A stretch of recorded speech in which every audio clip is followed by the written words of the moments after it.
Thank you. I hope you'll forgive the raspiness of my voice. I lost it a week ago Tuesday, and I've been trying to get it back ever since, and it just keeps, it comes, and then it goes away. My wife is quite happy about that for some reason. I don't understand. I have such a lot to say. This is really, I really am excited to be here. We're in the room with three men who were at Pearl Harbor on December 7th, 1941. And that's an amazing thing. Picture it. Picture it. Just kind of go back with me a little bit. It's Hawaii. Can it get any worse? It's a beautiful Sunday morning. Maybe you've got the duty that day. You get up and you go about. Now, in the military, we don't get up at 7. We get up at 5 or 5:30, and sometimes we get up at 3, depending upon the mission. Now, most of the time when we get up at 5 or 5:30, we wait around for 3 hours to do something, but that's just the way we are.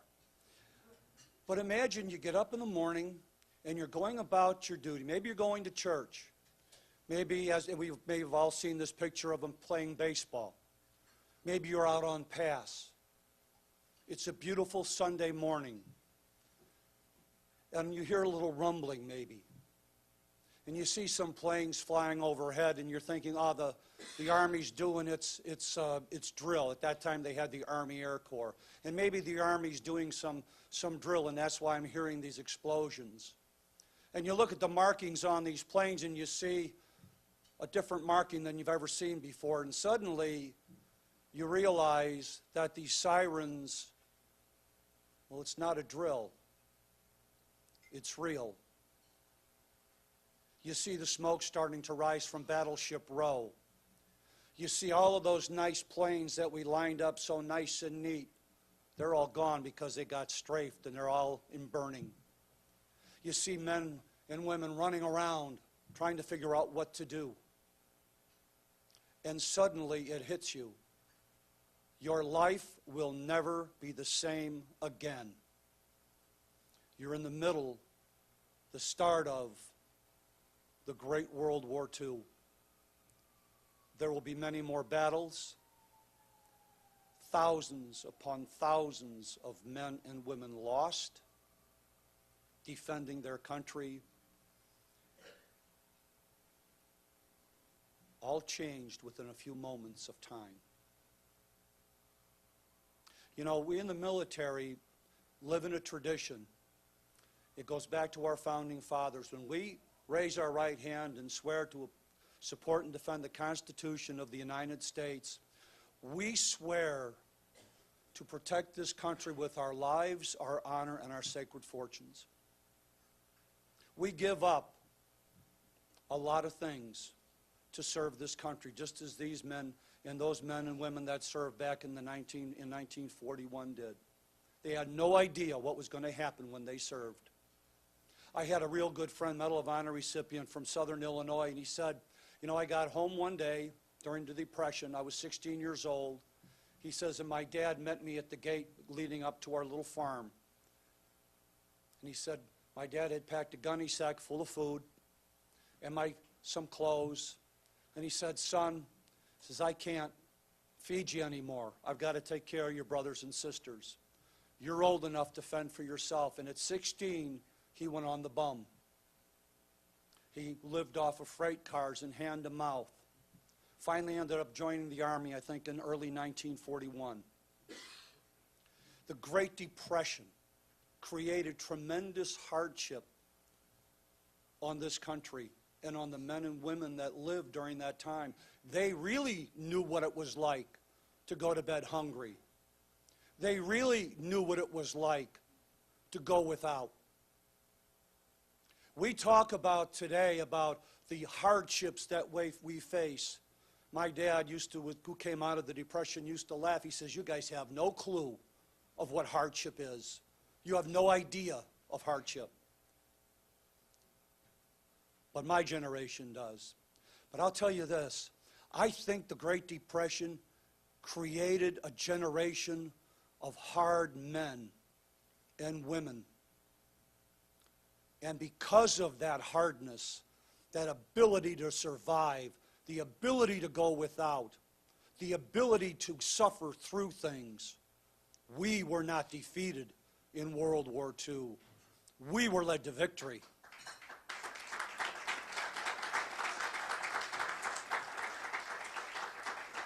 And it was because of men like this, who, when the pressure was on, acted. Gentleman sitting right here was credited with shooting down a few planes. The doctor went to a dispensary. They all did their duty.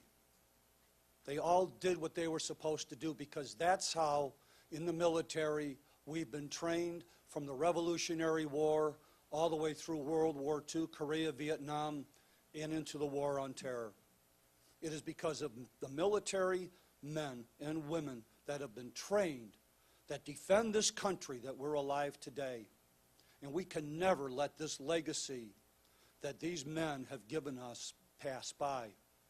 We need to start realizing how good we have it in this country and start making this country what it was back then. We need to be a nation that is united. See, in World War II, we were a united country. Everybody was in it together. Everyone served in some capacity. And we need to have that again. We're at war, folks. We've got men and women in harm's way, and we are enjoying our Christmas time without even a thought sometimes to those men and women that are defending our very way of life. We can never forget the lesson of Pearl Harbor. When one generation of America refuses to serve, our country will be gone. Those men, these three men sitting here and all of their brothers and sisters, they served this country when it was down and it really needed them. We have men and women today serving, and they need us and they need our support. Thank you.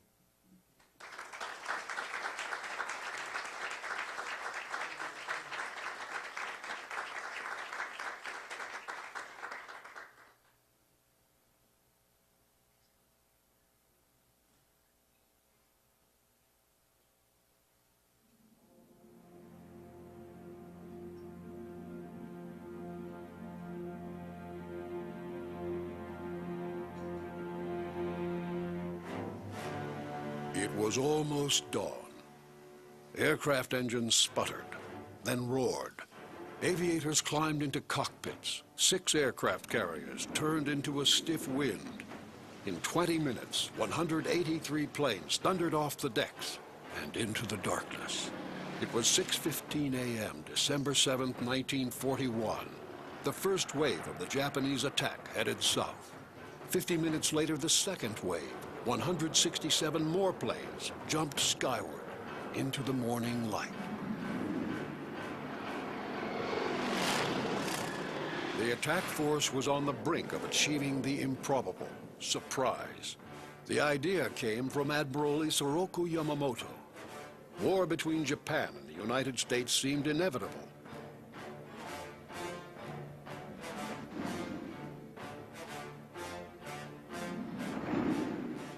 But Japan had little chance of winning unless the U.S. fleet in Hawaii could be destroyed.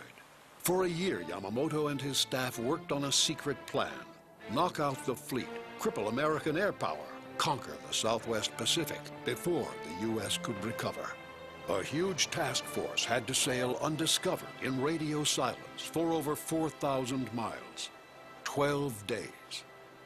Aircraft carriers would send out 2 waves of planes to strike in tandem with 5 midget submarines launched from large submarines stationed south of Oahu. It was a bold gamble. Oahu was the home of the American fleet, the strategic hub of the entire Pacific. The island was rich in targets, but the attack faced the formidable air power of Oahu's 6 airfields. Yet 350 planes now soared toward the island. So far, no one had come to stop them. It was a quiet Sunday morning at Pearl Harbor, but there were signs. Warnings had come from Washington. War with Japan was imminent. Many expected a Japanese attack, but not here, not on Oahu. Early that morning, the American destroyer Ward spotted a partially submerged craft outside the harbor. It was one of the midget submarines. The Ward fired twice, then upon passing, dropped a barrage of 4 depth charges. A few minutes later, 7:02 a.m., 2 privates at the Opana radar station saw a bright spike rise on the screen. The sighting was the biggest that they had ever seen. But a lieutenant told them not to worry. Some B-17 bombers were due in from the U.S. mainland. That was probably all it was. Not far away, Commander Mitsuo Fuchida, leading the first wave of 183 planes, knew he was close to Oahu, but clouds blocked his view. Then suddenly, there it was. Blue water, white surf, an island like a green jewel. Minutes later, Fuchida spotted it through his binoculars. Over 185 vessels, a row of battleships tethered in pairs. It was 7:53. Fuchida's radio man transmitted a coded telegraph message. Tora, Tora, Tora. It meant complete surprise achieved. Air bases first. The Japanese plan was meticulous and systematic. Crush American air power before it can get off the ground. Strike the American fighter planes first to gain control of the air. Then hit the long-range patrol planes and bombers so the Japanese task force at sea could not be located and attacked. Dive bombers came screaming down to bomb and then strafe. Then fighter planes, machine guns and cannons blazing. Neat rows of American planes burst into flame. The attack struck air bases at Wheeler Field, then Kaneohe Bay, Pearl Harbor, Hickam Field, Eva, and later Bellows. The placid Sunday was a sudden inferno. At 7:58, a radio operator at Pearl Harbor flashed out the message in plain English. Air raid, Pearl Harbor. This is no drill. Too late. The Japanese had command of the air. In 15 devastating minutes, they'd crippled American air power in Hawaii. Just before 8 o'clock, 16 torpedo bombers dipped down and spread out, flying less than 50 feet above the water. The ships below prepared for morning colors. Military bands prepared to play the Star-Spangled Banner. A sailor looked up and wondered why the Army was holding a drill on a Sunday. But it was no drill. Torpedoes dropped into the water at close range and churned toward the ships. The U.S. Navy believed the harbor was too shallow for torpedoes, but not for these. The Japanese had made torpedoes that could be launched in 40 feet of water. On ship after ship, a roar below decks, a lurch, a huge water geyser 600 feet into the air, then a choking cloud of vapor, oil, and smoke. Torpedoes ripped holes below. The battleships West Virginia and Oklahoma each took 9 in the gut. 2 more blasted California. Another struck Nevada. Oklahoma listed sharply. Water rose. Emergency lights went out. Men trapped below cried out in darkness. Above them, more torpedoes slammed home. But half the American battleships seemed safe, those on the inside of the moored pairs, and the thick armor plating on their decks would surely protect them from above. But Fuchida's high-level bombers each carried a single bomb, especially modified to pierce that armor. At 6 minutes past 8, it happened. A bomb crashed through Arizona's deck and penetrated the forward magazine. The magazine exploded. The ship ripped apart. A ball of fire and smoke rose over 500 feet in the air. The harbor was filled with scenes from hell. Men dove from blazing ships and swam to Ford Island, soaked with oil, their bodies burned, shocked. The first wave had succeeded. By 8:30, the planes headed back toward their carriers. Mitsuo Fuchida was satisfied. In 20 minutes, his attackers had crippled the striking power of the Pacific Fleet. He'd lost, in return, 9 planes. For nearly a half hour, the skies over Oahu were empty. Was it over? Not yet. Just before 9 o'clock, the second wave of Japanese planes filled the air. But again, the fighters and bombers raked airfields and air stations.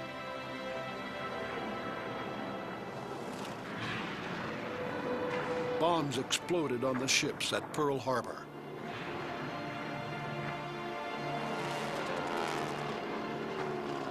The objective of the second wave was to finish off any battleships and to destroy any American aircraft that might retaliate against the Japanese fleet at sea.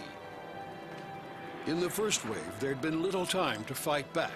But this time, despite their losses, the Americans were ready. Machine guns chattered from the ground. Anti-aircraft fire pocked the sky.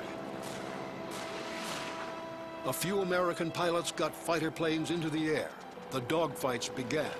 20 attacking planes fell from the sky. The battleship Nevada tried to escape by sailing to sea. 23 dive bombers swarmed to attack her. After 5 direct hits, the badly damaged ship was purposefully run aground to keep the entrance channel to the harbor clear.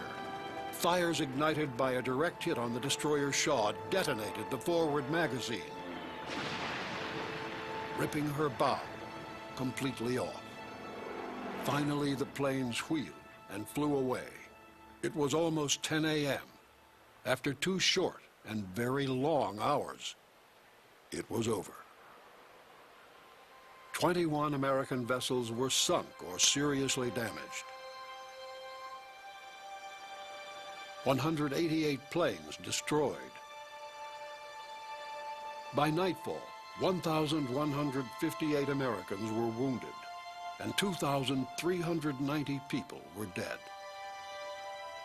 49 civilians, too, died that day, most from friendly fire. The Japanese lost just 29 planes, 5 midget submarines, and 64 men. Their improbable surprise had worked, with one hitch. No American aircraft carriers had been in port.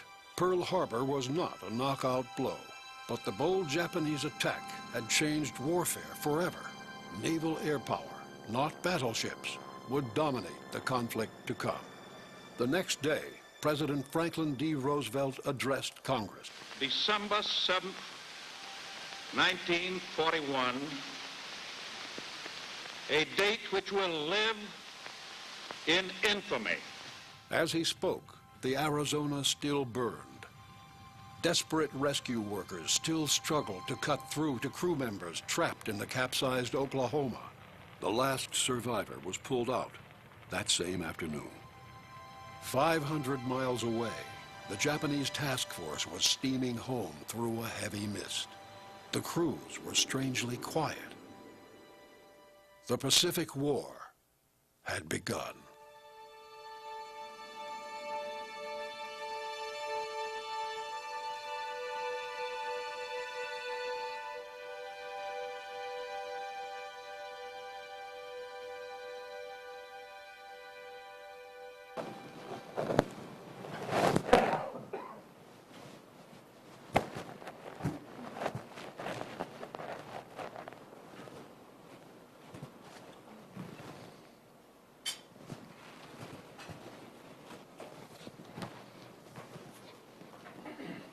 Good afternoon. What you just saw was the official Pacific Memorial Museum film, the Visitor's Experience film at Pearl Harbor. It was recently produced. It's a relatively new film. If you've ever been to Pearl Harbor, you know that it is an amazingly solemn sight. And we asked if we could show that film here today. They sent us a copy. And appreciate the club hosting this event, Dave Cohen and Carrie Pastor. And also want to thank Kevin Hull for his work in bringing this event to fruition. I'm going to invite the veterans to come up and sit for a moment. It may take a couple of minutes to get them up here and settled. And so as that happens, I'd like to kind of fill you in a little bit on on who they are and where they were on this day. And then we're going to be taking some questions. There are pens and pencils at your table and some cards. If you'd like to write a question down for one of the veterans, we would ask you to do that so that we could communicate with them well. Can I help you out there?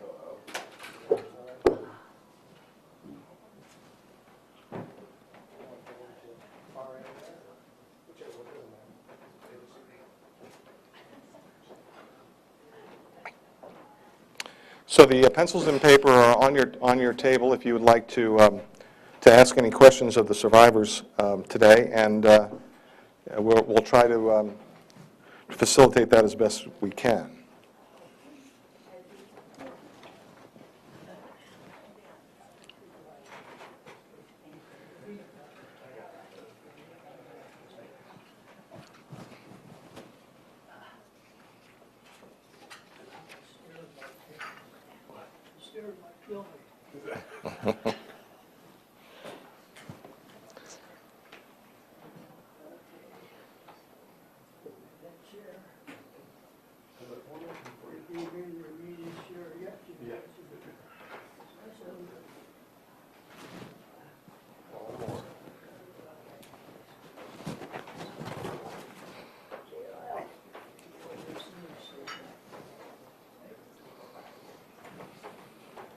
Before we start, I have a comment to make. Okay.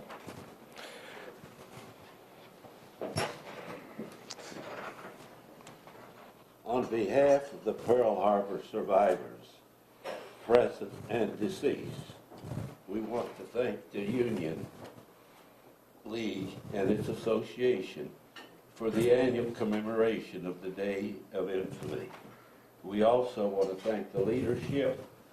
We want to thank Ed and the director.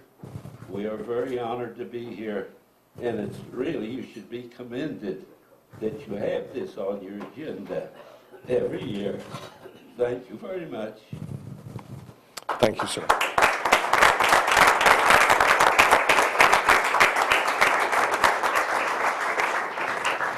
He actually took the words right out of my mouth. Okay. I've been thinking about this moment for a while because it's very hard to follow a Medal of Honor recipient and the attack on Pearl Harbor and being in the presence of 3 survivors of that attack. Whoever you are that would want to be in the place I am right now, please come up and take this place. There are no words to put in, this moment into perspective. What you just saw that happened 72 years ago was the beginning of our involvement in a 3.5-year conflict that changed the world. And these men, if there is a word for them beyond courage and valor, it is the ability to adapt and change. Because their lives changed, our lives changed, and the world changed that day at Pearl Harbor.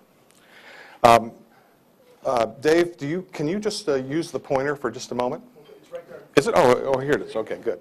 I'm going to give you an idea of where these men were and what they were doing at the moment that the attack came. And then we're going to have an opportunity to learn a little bit more about them and talk and ask some questions. It's not going to be a long session. I did find in my research on November 11th, Joe Triolo did a 2-hour oral history in a court setting. And was that in Waukegan? In Waukegan. It is, I'm told it's an amazing 2-hour session on your service. And sir, I want to say thank you for leaving that record, and that every veteran, all of the veterans and all of the service people who are here today need to understand the importance of oral history and how it impacts the future understanding of combat and also of our lives. So thank you for doing that, sir. It's there. We don't have 2 hours today to go through all of that. And we are also in commemoration mode of the 2,300 lost lives that day. But we are also going to celebrate the victory that happened 3.5 years later. And that beginning, which began on this day, And that challenge that they overcame is really the point of having you here, and our point of remembering the importance of Pearl Harbor. So I'm going to just take a minute and give you a little overview of where everything is. I can't do it on the screen, so if you're looking at the screen, the dot's not going to show up. Okay, I just want you to know that. But the Perry is stationed over in this area here. The Tangier is here, and the Naval Yard is in this area. Now, Lyle Hancock was stationed on the Perry, but he was in this area, actually down here by the entry gate, waking up that morning. He was in the shower, I believe, right, Lyle? You were shaving. Lyle was shaving.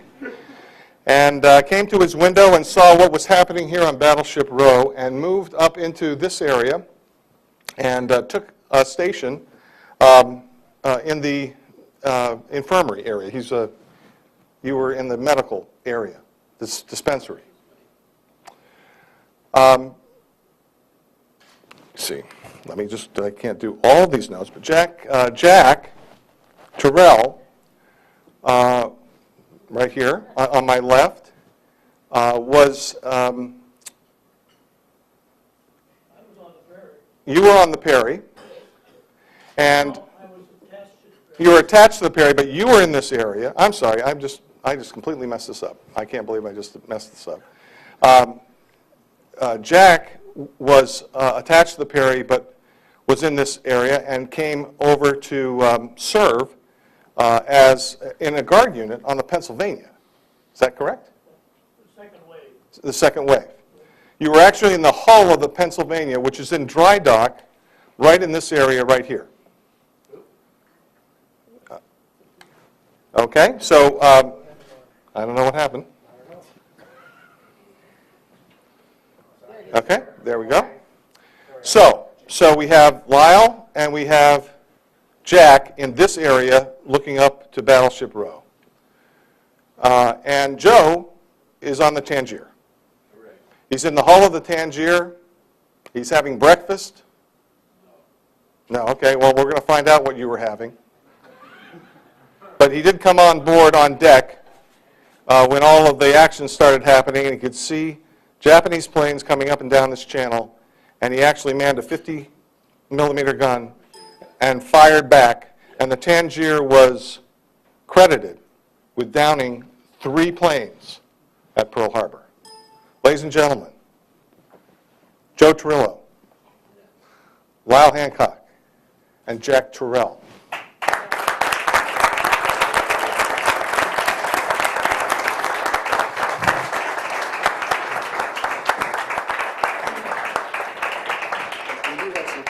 Good.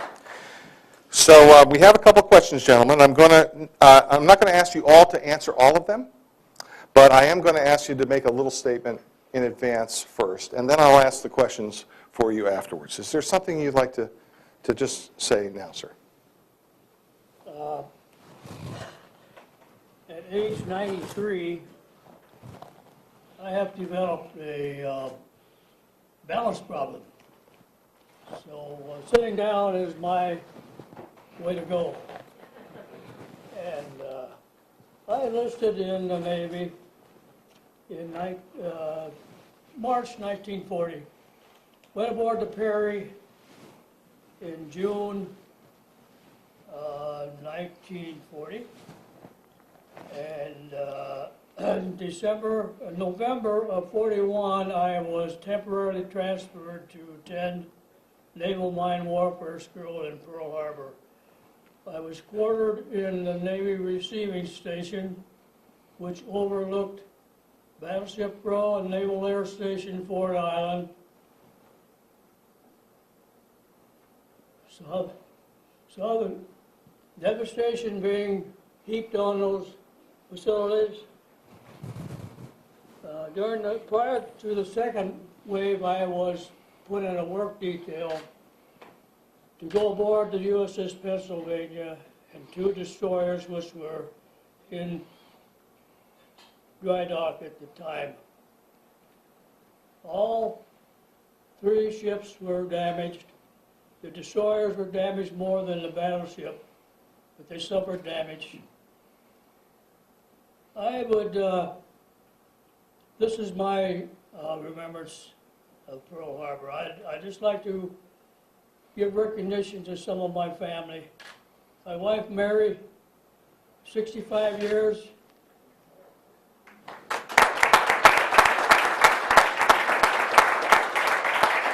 Daughter Peggy sitting next to her husband, Jeff Jones, himself a Vietnam veteran.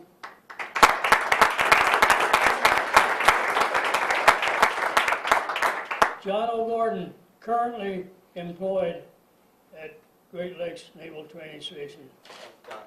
He's a historian, training specialist, and what he doesn't know about the Navy is not worth taking. He knows it. Proud of you, John. I found it on Google. All right. This is about all I've got to say. I'd just like to say I'm privileged and honored to be here today. Mahalo. Happy holidays. Aloha. Thank you.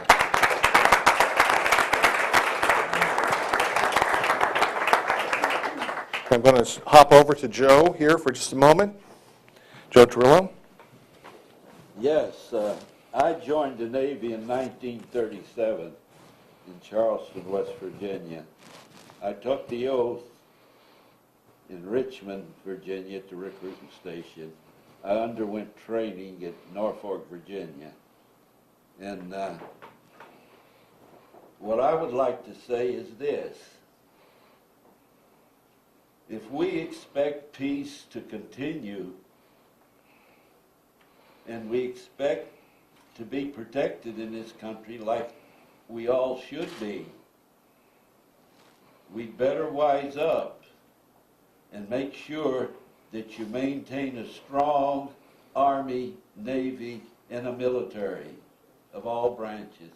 And in order to have a strong military, and in order to have peace, you have to have a strong economy. And I'm sure you all will agree that that goes without saying.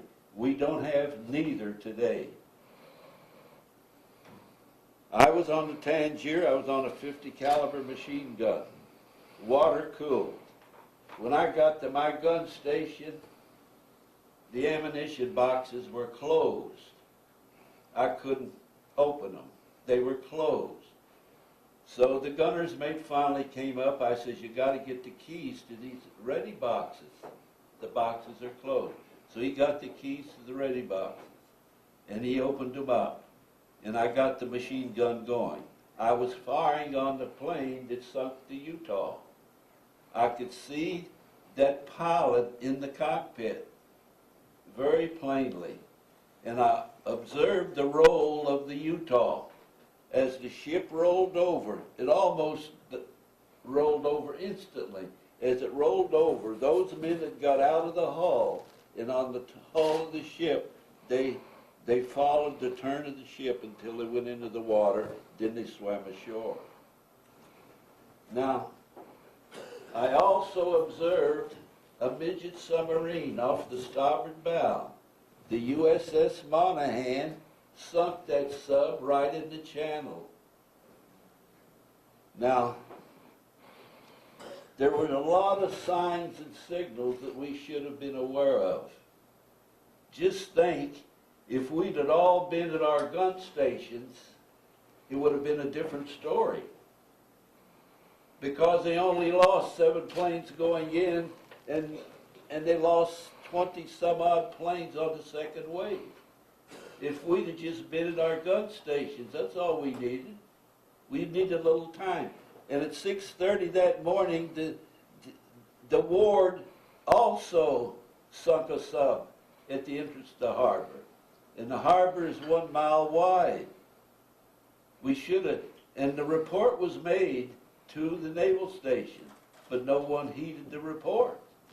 And there we were at about 8 o'clock, church service,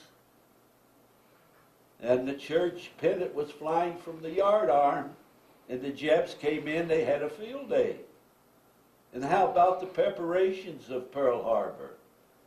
The Japs knew everything about those ships.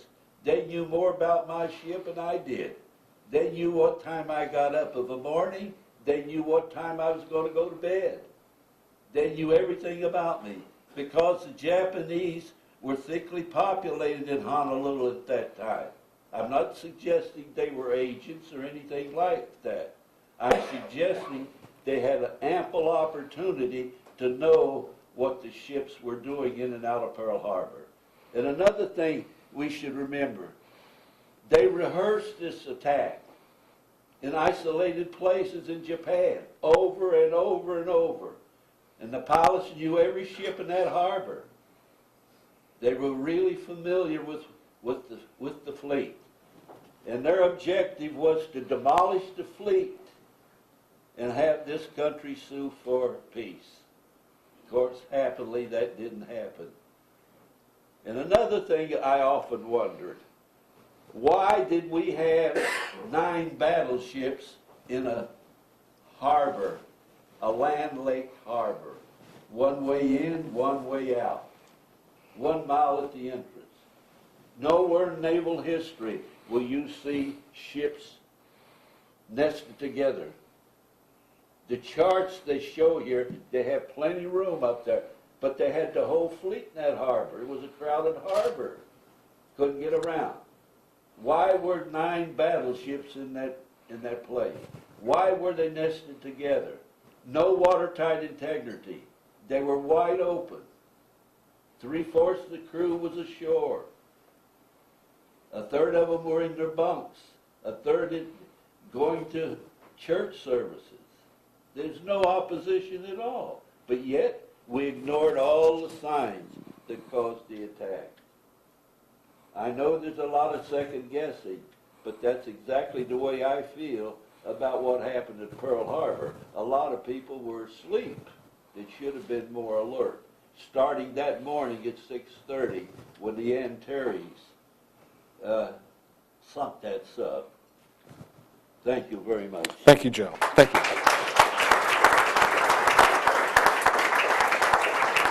Wow.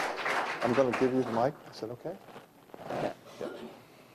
Well, excuse me. I happen to have been detailed in the Navy Yard dispensary at that time. And we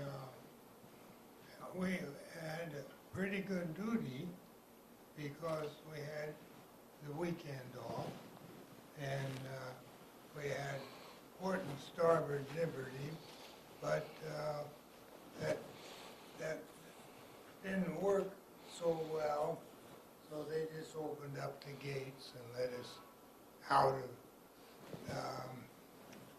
of the yard, and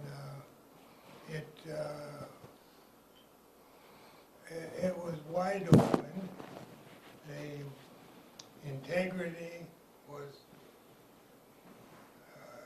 completely obliterated because we weren't expecting any problem, and especially down at my level as an enlisted man, they didn't give us any information about what was expected or what was happening. All that we were interested in was port and starboard liberty. And so, it gave us absolutely no protection because nobody, at least the personnel, most of the personnel, they knew nothing about Japan. We weren't acquainted with it, so it was wide open. And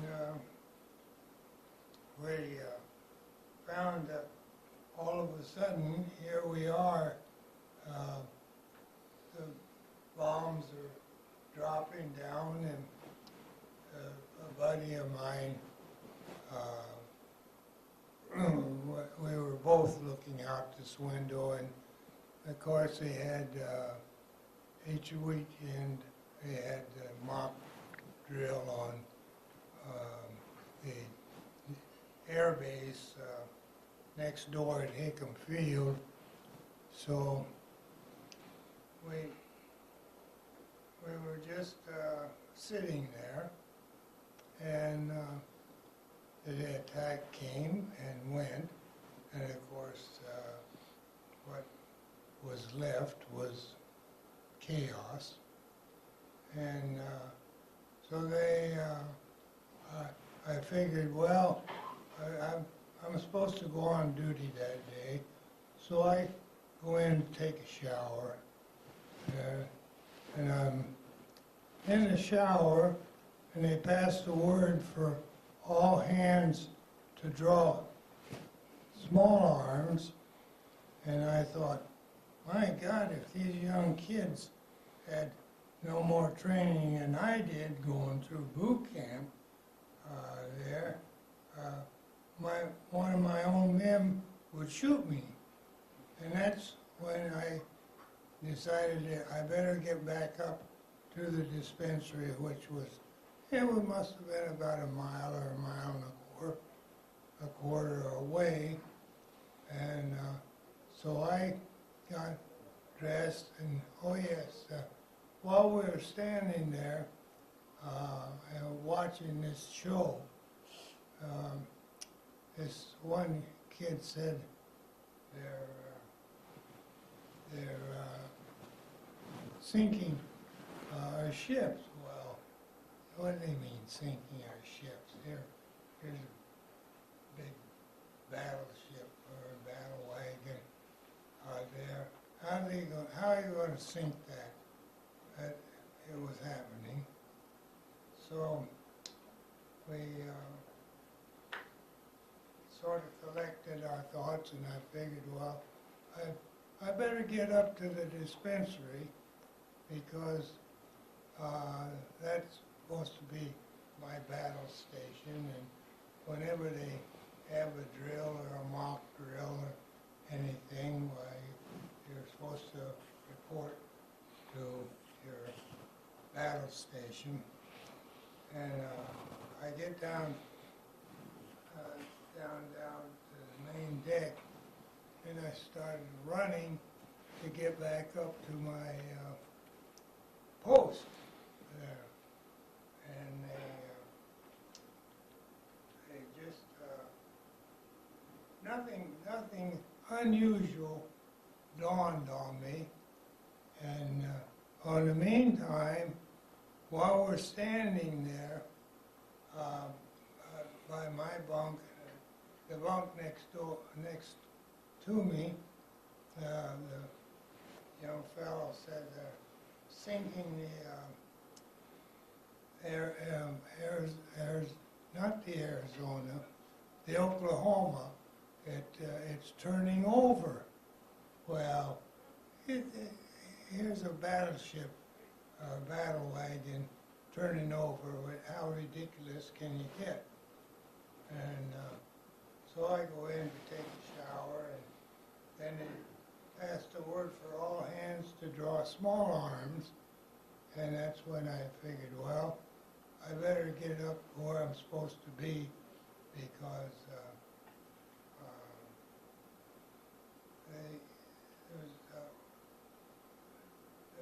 there's nothing for me to do there where I was. So I get down, I started running up about a quarter or a mile and a quarter, up through the Navy Yard and through the naval housing. And as I come up to one of my buddies, he holds out his hand and he said, "Slow down," he said, "because what goes up must come down." Well, it doesn't mean anything to me. So we get on up to the Marine Barracks, which was adjacent to our dispensary, and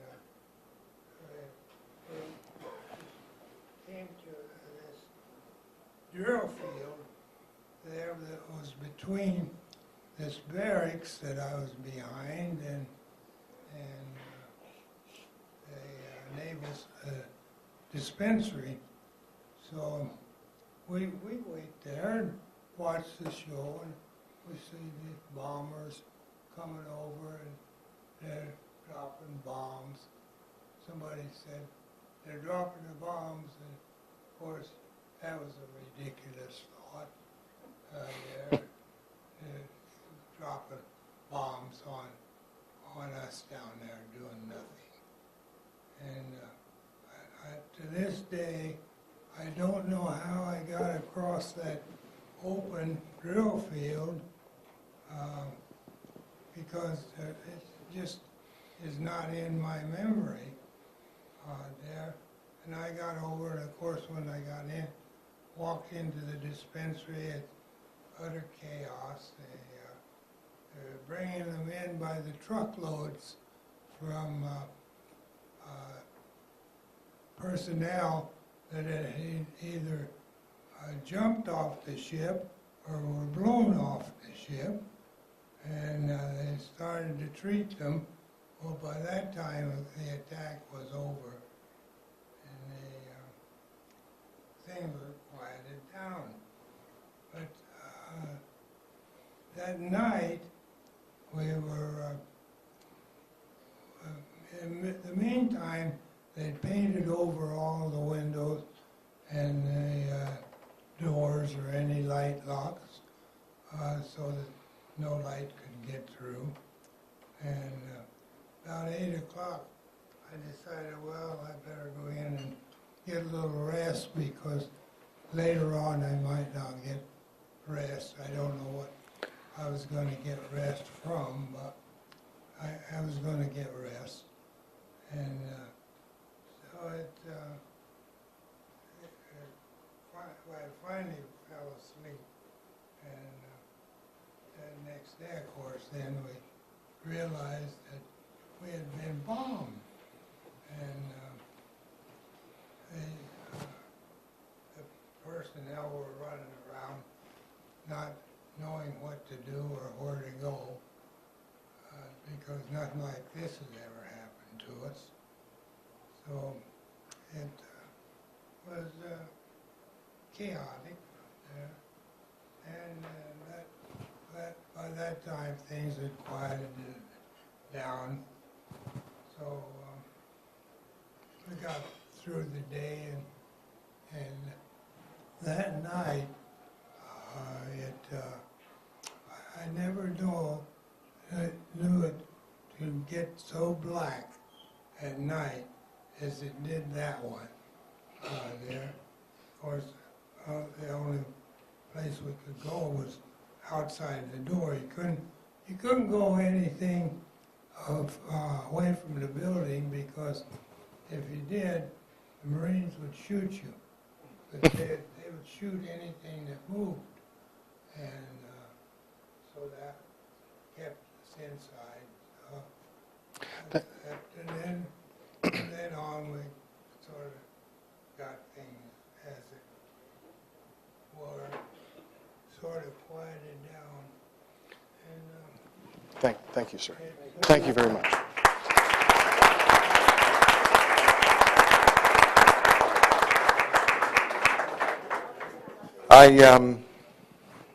I don't know about you, but I've never heard that end of the story, that part of the story. And I have gone through the questions that are here, and almost all of them have been covered, except one.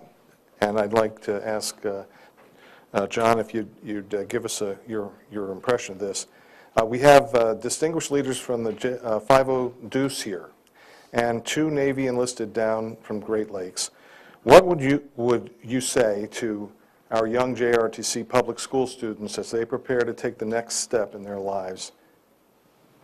Sir. Oh, I didn't understand the question, I'm sorry, Ed. We have military servicemen here and students here. What would you say to them as they prepare for their service careers, based on your experience? You have a real important duty ahead of you. And I know you will do it well. I have utmost confidence in the present active military service personnel. There is nobody can do it better than you guys. So don't let us down, and remember Pearl Harbor. Be prepared. You will. Thank you, sir.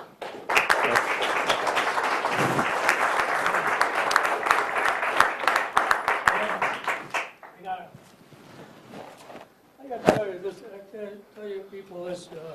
This is a little off of the ordinary, but Lyle and I were in the same facility on December 7th, 1941. I was on the third deck. Lyle was on the second deck. We saw the whole works, the whole action going on ahead of us before we went our separate ways. Thank you. Thank you, sir.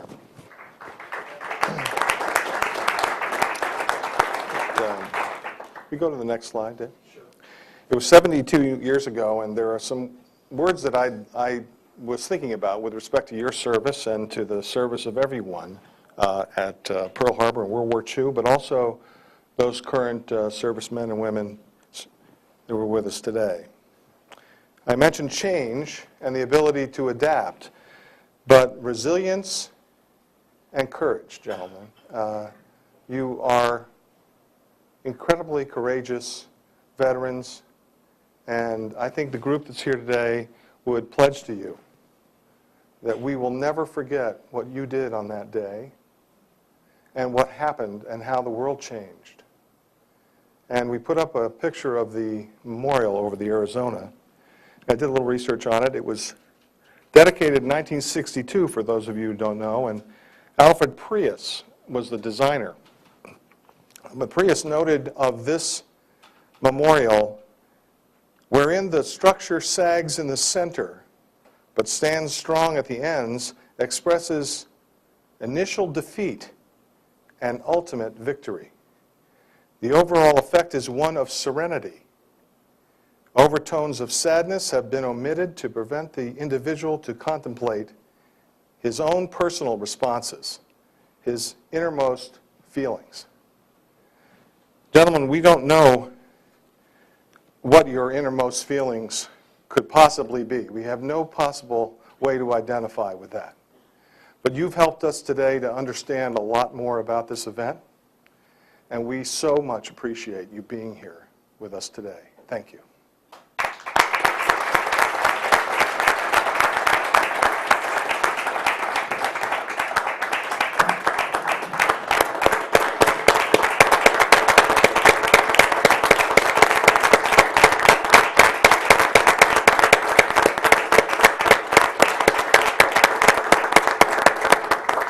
Now we have one more thing. If you just sit for just a moment, I've got to introduce one more person who is very important to our event today.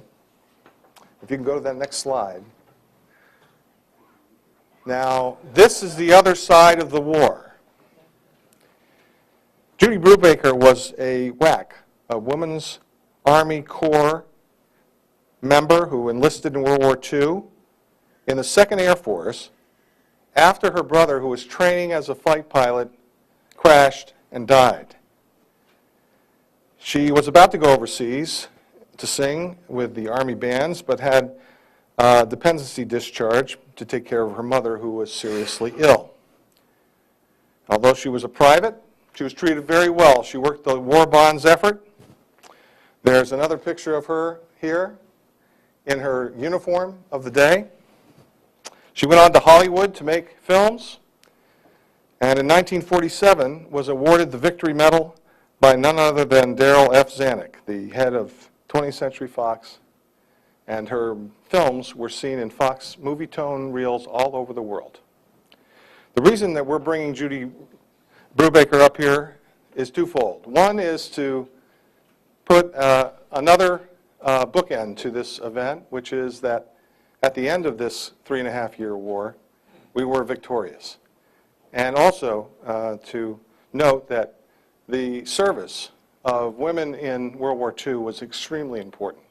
And the courage and tenacity that Judy Brubaker displayed during that time is unbelievable. So we've asked her here today to sing God Bless America. Judy Brubaker.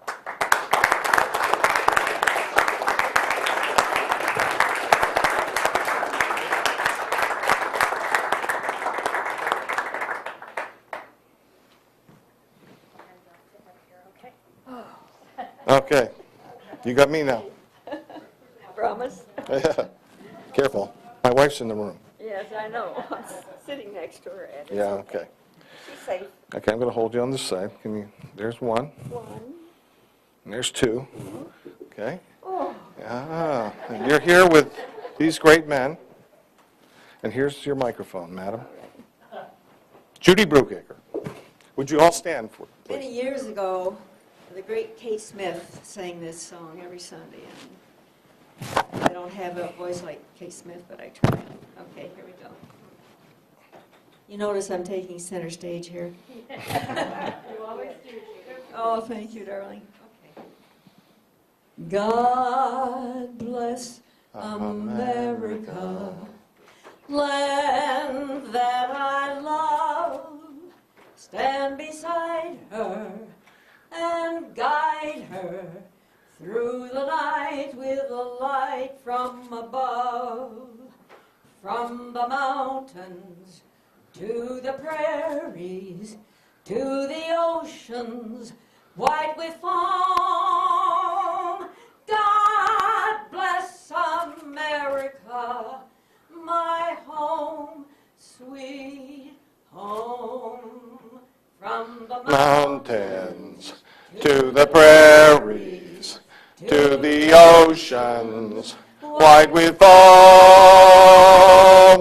God bless America, my home, sweet home. God bless America, my home, sweet home. Hey.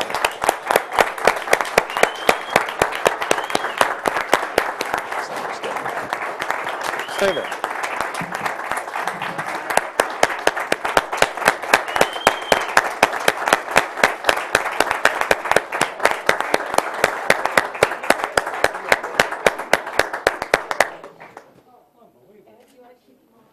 Yeah, we're going to keep you all up there for some pictures. And you're going to close the program. We're going to close the program. Pete would have been proud of you.